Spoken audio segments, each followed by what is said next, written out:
Good evening. We'll call the meeting to order, please, with the Pledge of Allegiance. I pledge allegiance to the flag of the United States of America and to the republic for which it stands, one nation, under God, indivisible, with liberty and justice for all. Good evening, and thank you for coming, everyone. Roll call, Mr. Lundberg. Alm. Yes. Odie. Yes. Saxer. Scott. Yes. Bell. With that, if there's no changes to the agenda, I would entertain a motion to approve it as presented, please. So moved. There's been a first and a second. All of those in favor? Opposed? Motion passes. Thank you. No conflict of interest disclosure or waiver requests this evening. Takes us to approval of the minutes from our regular meeting on December 9th, as well as a special meeting on December 12th. So moved. There's been a first and a second. All of those in favor? Opposed? Motion passes. Community input. I don't believe anyone has approached the superintendent to speak at the meeting this evening. Takes us to financial items, bills and claims. Mr. Lundberg. Be sure to ask me if you had any questions on the listings that we had. Page 2, City of Brandon, $42,000. That's one half of the school resource officer payment for the year, so $84,000 for the total year. Page 8, Pesca Construction, $1,125,000, payment number 4 on the project. And then on page 12, I noted U.S. Bank, a bond payment for Inspiration Elementary and the intermediate school certificates, total of $403,000. Total bills and claims submitted to you for approval tonight, $2,103,208. Advance payments breakdown of $5,030 is listed for your benefit. Pay vouchers of $71,803, mostly substitute teaching. And then lastly, the food service bills of $152,165. All right, I would entertain a motion to approve the bills and claims as presented, please. So moved. Second. There's been a first and a second. All of those in favor? Opposed? Motion passes. Thank you. Financial report, Mr. Lundberg. Okay, the cash report for the month of December showed $40,068,000 coming into the month, receipts of $4,145,000, and disbursements of $8,448,000, leaving $35,765,000.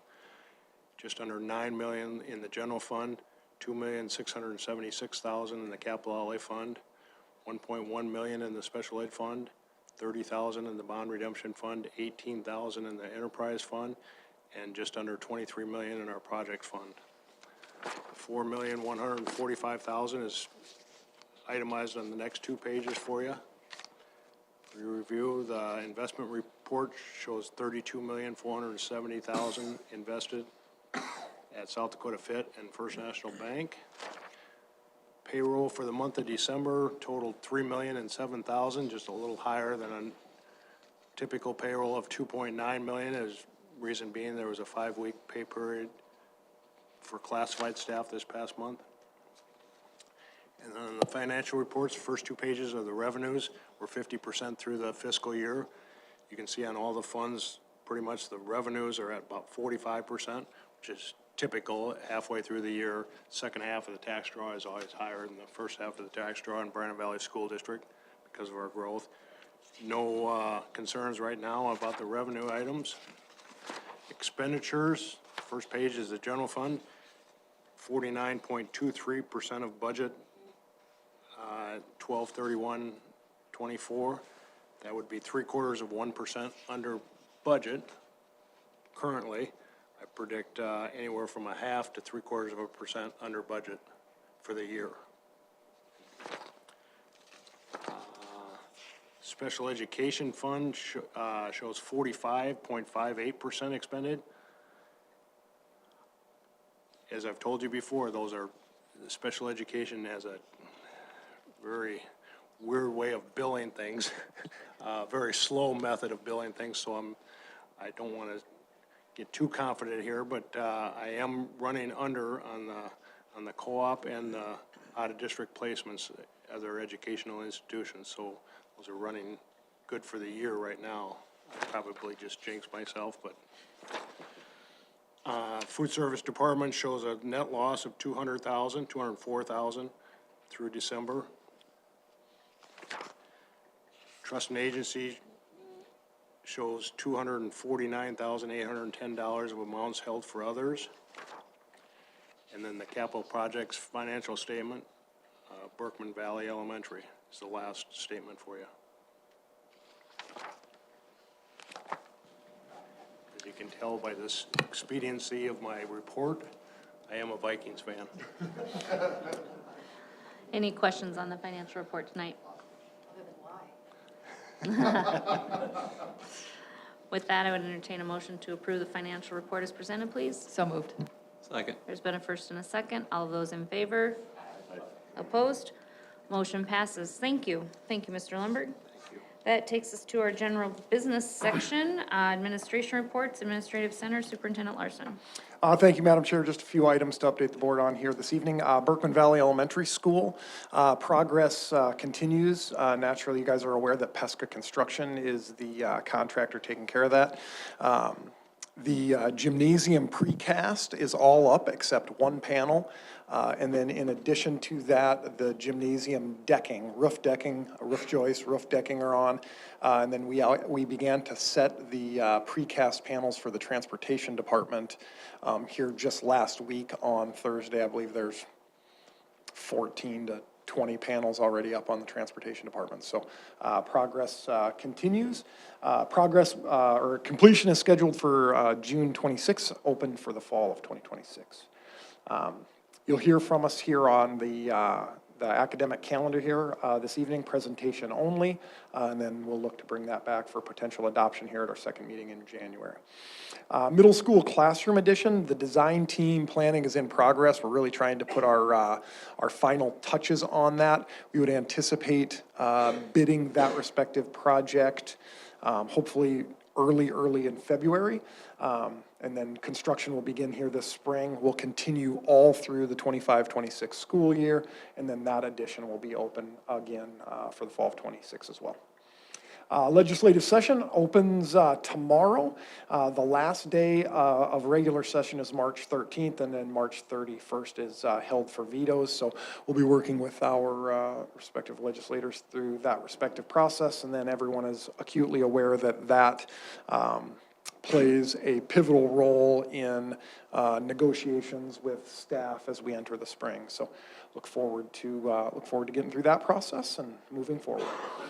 FY26 budget process, again, this is an annual process that we engage in. Would just note that our various administrators have completed 5-year plans. Those have come to the central office. We're in the process of reviewing those respective items. January through March, the budget forms and documents are distributed and compiled and reviewed by the central office. You can expect to see a presentation of the 5-year plan in February or March. New staffing positions, probably later March, and then you'll get a preliminary capital outlay budget in early March, and that's necessary for us to bid those larger ticket items that are included within our capital outlay requests. See a preliminary budget in May, and then we will hold our annual public budget hearing in July with potential action. Would also just note that our good news reports from our various buildings and departments will begin here in the second meeting in January and continue throughout the duration of this respective school year. So with that, academic calendar, couple items for this respective school year. There was no school today. That served as a half-day flexible workshop. That's a contractual requirement in terms of our master contract with our association. There is no school on Monday, January 20th for Martin Luther King Jr. Day. No school on Friday, February 14th. No school on February 17th for President's Day, and then you can see our conferences in March. Snow day on March 13th if it's unused. Maybe we'll be fortunate and won't have to utilize that day. And then there's no school on March 14th for the comp day. With that, would certainly field any questions that you have. If you may, when was the Brandon Valley Legislation Day again? Oh, you're saying out in Pierre? February, give me 1 second. It's February 26th, 2025, Brandon Day at the legislature. I got a question with the Brandon Valley Middle School classroom addition. Looking at things, how they're gonna be costing and the architecture's view, are we still within the budget of what we've sort of allocated for that? Do we feel comfortable? Yes, it'll be very close. I think I had slated for about 6 million, for that respective project, but the HVAC that had also talked about, improving, we might roll into that. I would anticipate us being somewhere between that 6.5 and 7.2-ish range is kind of where we're at. If you can remember when we outlined our additional capital outlay, issuance, we left ourselves just a little bit of room. We are doing a fair amount of work in the Brandon Valley Middle School kitchen that involves a fair amount of infrastructure and those types of things. So that maybe is contributing to a little bit of the increased expense as we're talking with our architect. But we're going to be right in that $6-7 million range. Thanks. Yep. Anyone else? Okay. Mr. Lundberg, anything additional this evening? Okay. High school, Mr. Schleckaway.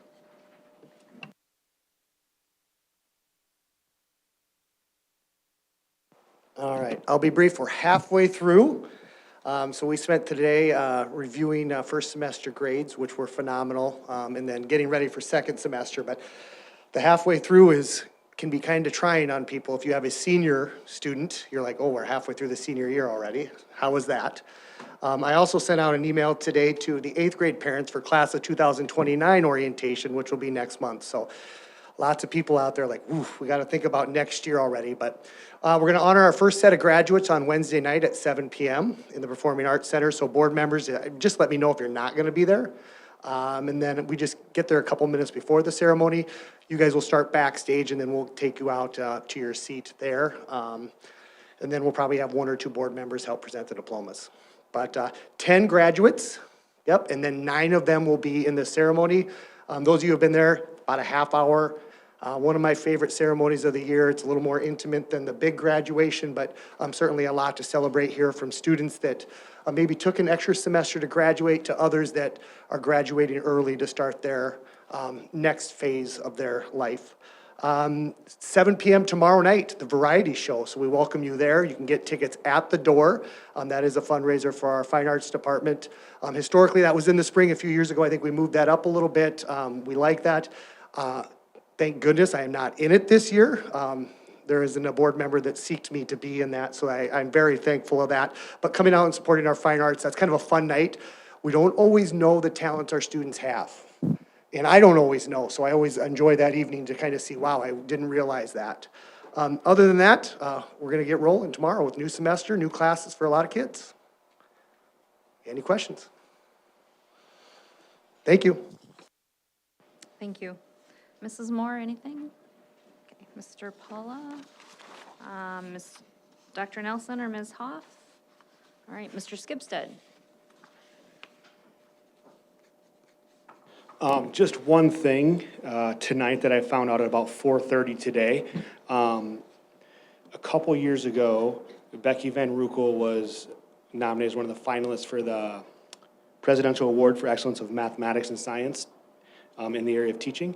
And we found out today, this afternoon, that she was awarded the K through 6th Math Award for the 22 school year. So she'll be representing South Dakota for that award. So they're a couple years backed up. I don't know why. Talking with her and talking with some of the people this afternoon, it sounds like they're kind of sitting on someone's desk for a while, and there's a bunch of other stuff. So they did 22. They also awarded the 23 recipients as well. So we just found out about that just a couple hours ago. Thank you. Thank you and congratulations. Mrs. Otime or Mrs. Mutter, anything special ed tonight? Okay. Elementaries? Nope. Mrs. Nelson or Mr. Henschel or Mr. Frecking? No. All right, board policy, we don't have any of that tonight. That takes us to our general business section. Number 1, approve the resolution opposing education savings accounts and voucher programs. Madam Chair, as discussed in relatively great detail at the legislative breakfast with our various legislators, we are bringing forward a resolution opposing education savings accounts and voucher programs, as it has been presented here for this upcoming legislative session. Whereas South Dakota Public Schools are a cornerstone of the state and the pride of their communities, welcoming all children, educating and feeding them, connecting them with friends and mentors, and helping shape their future while preparing them to be the next generation of our state's workforce.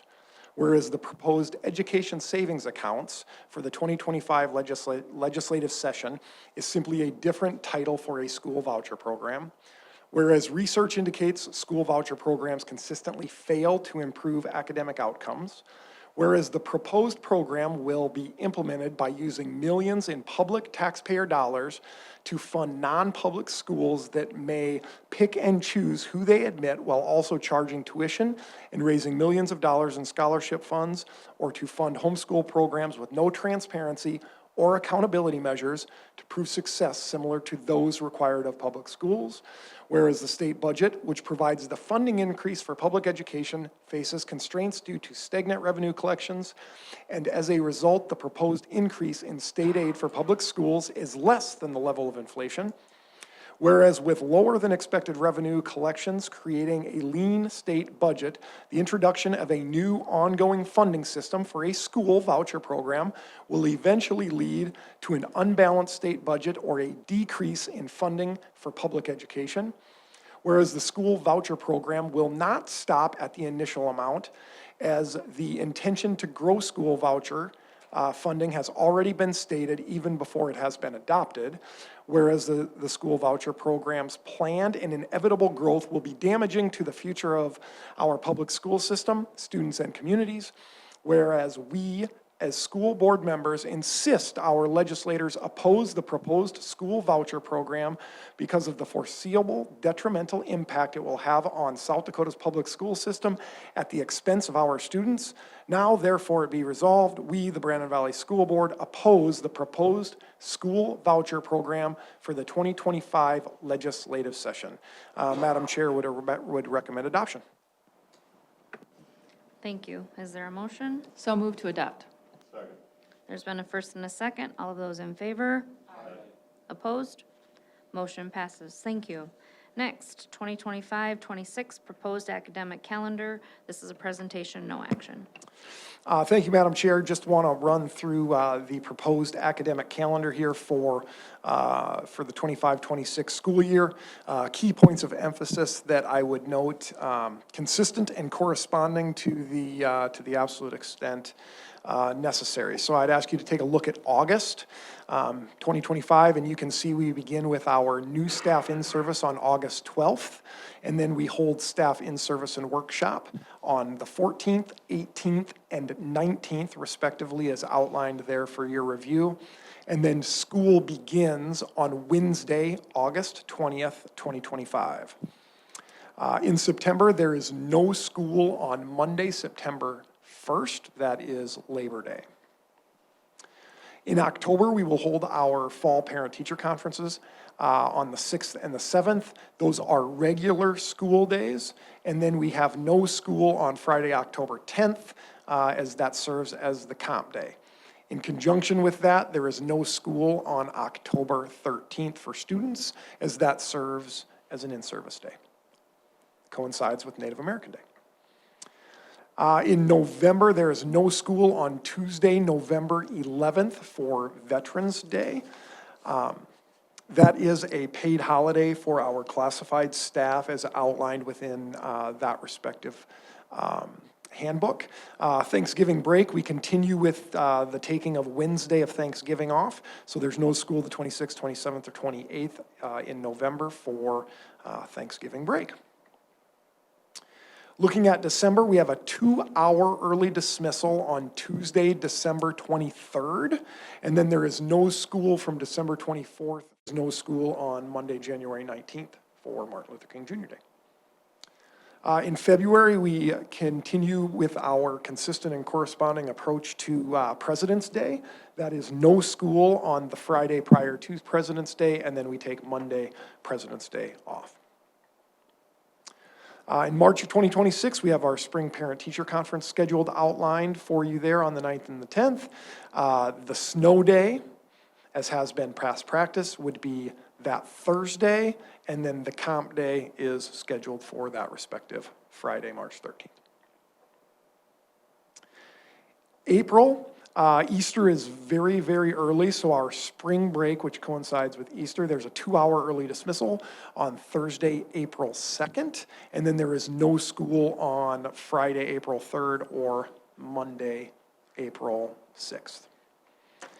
Looking at May 2026, high school graduation for the Brandon Valley seniors will be on Sunday, May 10th, and then the last day for students is scheduled on Thursday, May 21st.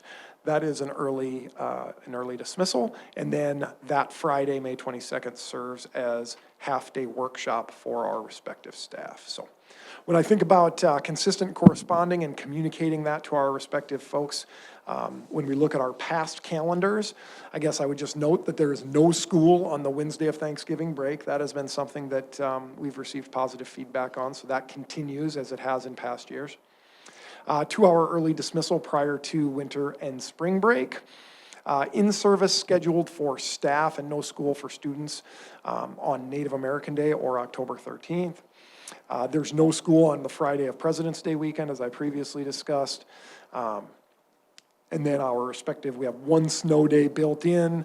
Other snow days are added at the end of the year, or as we have utilized in past years, we could also leverage flexible curriculum development planning with our staff, depending on how it falls with having to bring kids back. Like we've talked about, you're not going to bring kids back after Memorial Day for one day. It just doesn't make sense. So we have some tools in the toolbox to manage that in the event that it's necessary. Madam Chair, I would note there are copies of the draft calendar on the back for anyone in the audience that would like one. With that, would certainly field any questions that you have. Very much appreciate our respective liaison councils, the Teacher Liaison Council, Classified Council, and Administrative Council for their work and feedback in terms of developing the calendar. Thank you very much. I would entertain a motion under general business for items 3 and 8 to approve those, please. Second. There's been a first and a second. All those in favor? Opposed? Motion passes. Thank you. Under personnel, I would entertain a motion to approve items 1 through 21, please. First, a comment. I just want to commend the school board as a whole for supporting the internship program as we continue to place kids within the intern system throughout the district. So thank you for that, and so move to approve. Second. There's been a first and a second. All of those in favor? Opposed? Motion passes. Thank you. 2 items there for information only. Under communication, central office, building permit applications, if you so choose to review those. Under Board of Education, there are 5 thank yous from various persons, if you choose to review those. That takes us to our board reports. Does anyone have a formal board report that they would like to share this evening? Just a quick comment, after we approved the opposition to school vouchers for anything that's funded to non-public education.